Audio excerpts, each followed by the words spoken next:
And we have to understand that obedience demonstrates trust in God. Faith isn't just believing. It's doing what God says even when it's hard.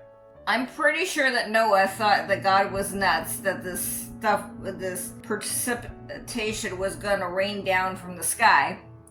I'm sure that Abraham, looking at his body, thought God was nuts, that he was going to produce a son, and look at his wife Sarah, she was beyond childbearing years. And I'm sure that Peter thought Jesus was nuts when he called him to walk on the water. I'm sure that the disciples thought that Jesus was nuts when he multiplied this bread and these loaves and fed all these people. But we have to obey what God tells us to do, even when it doesn't look like it could possibly happen for us in the natural. We have to believe that God is going to do what he said he would do. By faith, Abraham obeyed when he was called to go, is what it says in Hebrews 11:8.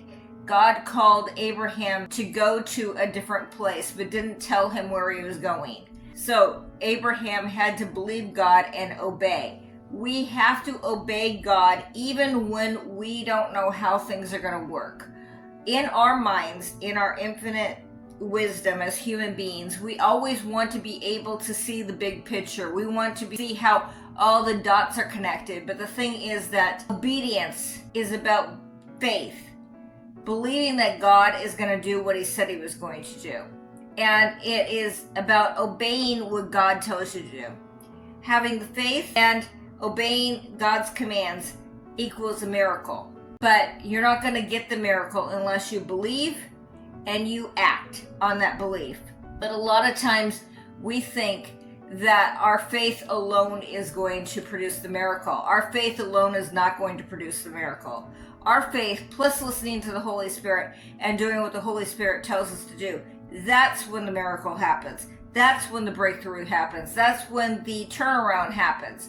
But it's not going to happen as long as we are twiddling our thumbs saying that we're waiting in faith on God. God expects us to do something.